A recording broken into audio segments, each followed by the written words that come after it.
celebridades, empresários, líderes de vários setores da sociedade, autoridades civis e militares e o cidadão comum deram a cara para bater, colocando em risco sua própria vida em apoio incondicional ao presidente Bolsonaro. De concreto a certeza, se Bolsonaro pipocar e virar as costas para aqueles que tanto o apoiaram, entrará para a história como uma das maiores decepções já vistas. Amigas e amigos do Sofá de Pobre, mas que tal?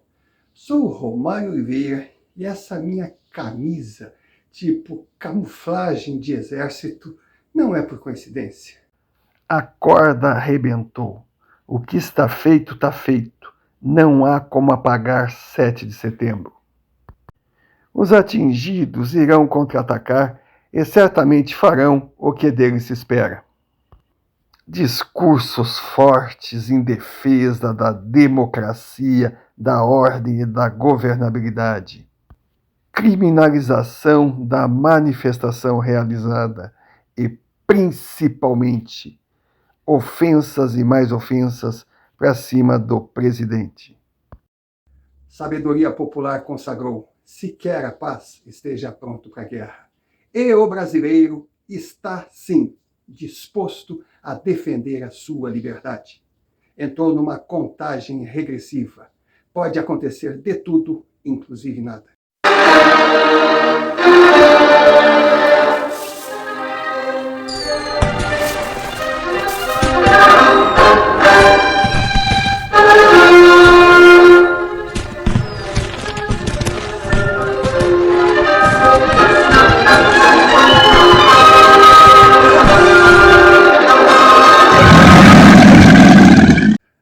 No início da década de 1980, o Brasil se aproximava a completar 20 anos de regime militar.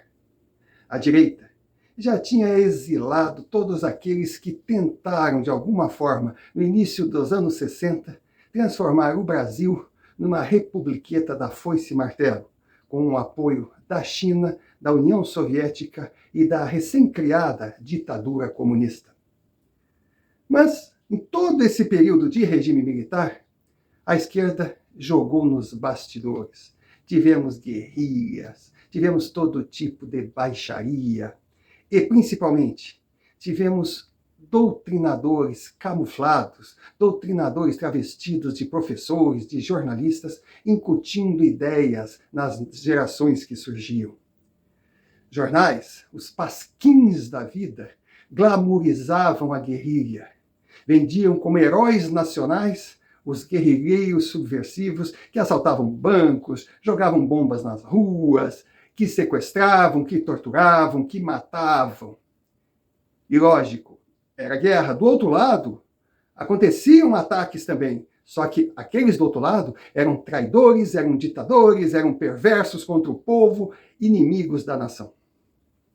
E com esse espírito, quando começou a década de 80, o brasileiro ingênuo passou a pedir eleições diretas e anistia. O que seria anistia? A volta daquela esquerda que o Brasil tinha conseguido se livrar. A pressão foi tão grande que eles voltaram e assumiram o poder. General Figueiredo, na época, profetizou: o brasileiro um dia irá lembrar de nós. E esse dia será quando ele descobrir a besteira que está fazendo, entregando o país nas mãos de bandidos.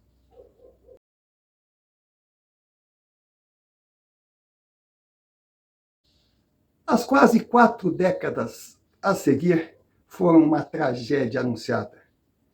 A esquerda veio com tudo: radicais, liberais, de centro. Não interessava, era esquerda. E eram amigos entre si, combinados para se manter no poder e fatiar o Brasil. Diante das câmeras, seriam oposição, seriam inimigos, mas nos bastidores estariam todos participando das mesmas festinhas. E que farra! Eles fatiaram as estatais, eles dividiram a sociedade em classe, em gênero, em tudo, tudo. Era fulano contra Beltrano, ciclano contra fulano, enfim. Por quê? Porque sociedade dividida não tem tempo de controlar o que o governo está fazendo. Eles implantaram a inversão de valores, começaram a libertar bandidos, glamourizar o crime, tirar da juventude as noções de respeito, de limite. Virou o país da anarquia, que tudo pode, quanto pior, melhor. A moda passou a ser a roupa de presidiário. É nóis, mano! Eles destruíram 3 gerações. E parecia que iriam se perpetuar no poder. Mas do nada, no ano de 2018, surgiu do baixo clero um candidato da direita que eles riram da candidatura e o cara derrotou nas urnas. Lógico, eles perderam, mas se mantiveram unidos e montaram um mutirão e vieram com tudo em cima desse candidato, bateram de tudo quanto era jeito.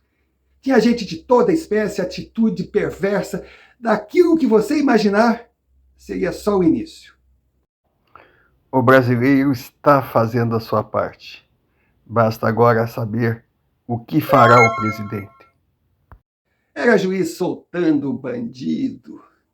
Era bandido condenado posando de patriota.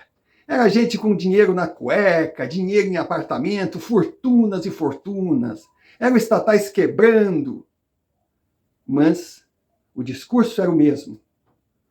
Nós tudo fizemos em nome da democracia e pensando no povo. Cara, no início do século XXI, o brasileiro não podia mais ouvir a palavra democracia, porque ela virou justificativa para todo tipo de bandalheira. E esses caras queriam voltar ao poder, e diziam que iriam voltar no poder, nem que não fosse pelas urnas, mas seria na marra, mandavam militantes para a rua, para bagunçar, para quebrar. E o candidato de direita suportou. E a cada golpe que levava, o povo enxergava a verdade. E o ódio, a ojeriza pela esquerda foi crescendo, porque todo mundo passou a enxergar qual era a verdadeira intenção daqueles caras. Aí no dia 7 de setembro de 2021, o presidente eleito chamou a população para as ruas para dizer basta. E a população foi. Nomes surgiram. Zé Trovão, líder de caminhoneiros. Sérgio Reis, um cantor sertanejo, deputado e patriota. Roberto Jefferson, um político, um empresário, um milionário, um dos homens mais ricos do estado de São Paulo. O Hang da Havan. Enfim, muita gente, líderes religiosos, o agronegócio, todo mundo apoiou. E 2021 foi um espetáculo que entrará para a história desse país, ou quem sabe até para o Guinness Book. Várias categorias deixaram claro, iriam parar o país se reivindicação do povo não fosse atendida. Prometeram e cumpriram. Pois é, o povo atendeu o presidente. E esse presidente, no dia 7 de setembro, prometeu que em 72 horas iria começar a mudar o país. Fim da primeira parte.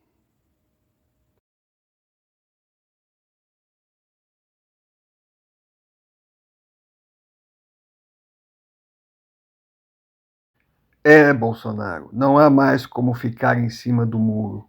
É abraçar e atropelar ou se esconder. Terminado o 7 de setembro, no dia seguinte aparece um porta-voz do governo pedindo aos caminhoneiros para que não parassem o país. Na hora que os caminhoneiros estão dispostos a demonstrar força, paralisar, para construir, para pressionar aqueles que querem estagnar a nação, vem um porta-voz do governo e diz para eles amenizarem. Claro, basta pensar um pouco, o presidente não pode vir a público e apoiar uma greve, porque isso poderia ser mal interpretado. Ainda mais uma greve que poderia paralisar o país. Então essa postura do governo está politicamente correta. Mas todos ainda aguardam. Por quê? Porque Sérgio Reis, que já foi citado, Roberto Jefferson, foram presos por uma canetada. Enquanto José Dirceu, que diz as maiores aberrações possíveis, que a Rede Globo de televisão, esse embrulho de gente podre e imoral, tem carta branca para soltar todo tipo de calúnia contra o governo, sem problema nenhum. A gente lembrou Rui Barbosa quando falou que a pior das ditaduras é a do judiciário, porque contra ela não há quem recorrer. E o Brasil está esperando às 72 horas. Os caminhoneiros não vão recuar. O brasileiro não vai recuar. O Brasil não vai recuar se o presidente que todos apoiaram mostrar ser o homem que todos imaginam ser. Se tudo aquilo que ele falou no dia 7 de setembro não foi um blefe, não foi bancando pavão. Porque se ele disser, vamos parar tudo para consertar, o país para. Aí eu quero ver a esquerda reagir, porque o que a esquerda está fazendo depois de 7 de setembro já era esperado. Eles vêm para frente das câmeras, o presidente do STF vem falando em democracia, democracia, democracia, democracia, quando são eles os primeiros a implantar a ditadura. O legislativo vem falando em governabilidade, governabilidade, governabilidade, quando são eles os primeiros a travar o executivo. Os parasitas oportunistas, tipo os Dorian da vida, estão falando tudo que tem direito. Isso era esperado. Nenhuma novidade até aqui. A questão é, qual será a postura do presidente que levou tanta gente às ruas? Porque se ele chegar falando em conciliação, não é nada disso, bababá, bababá, podem ter certeza. Será a decepção absoluta e o povo irá largar de mão. Alguém pode dizer, não, se agirem assim, a esquerda vai tomar conta. Mas qual a diferença que seria? A esquerda já governa esse país. Porque a realidade hoje é que o presidente é uma versão tupiniquim da Rainha Elizabeth.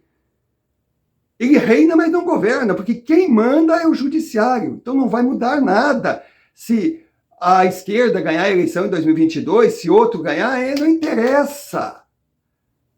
O que interessa é que o Brasil estará nas mãos deles, como sempre esteve desde 1980. Então é isso. O brasileiro aguarda a posição, a postura do seu presidente, que hoje é considerado o maior ídolo da história moderna do país. Mas se ele pipocar, se ele amarelar, acabou. Acabou para ele e para a esperança do brasileiro de combater a esquerda. E aí, até alguns comentam, se for para ele agir dessa forma, que faça que nem Getúlio Vargas e se suicide. Porque se não tivermos um líder para seguir e ir até as últimas consequências, pelo menos teremos um mártir para nos inspirar a continuar lutando. Ele só não pode se encolher. E a questão é essa. Qual será a atitude do presidente Bolsonaro? Como as gerações futuras irão contar o final dessa história? Resta apenas aguardar. Ele deu 72 horas para decisões realmente fortes, definitivas. Se elas ocorrerem, teremos uma história de luta, de sacrifícios, mas no caminho certo. Caso contrário, é o caso contrário. É para ficar contrariado, decepcionado. Assunto encerrado e ponto final.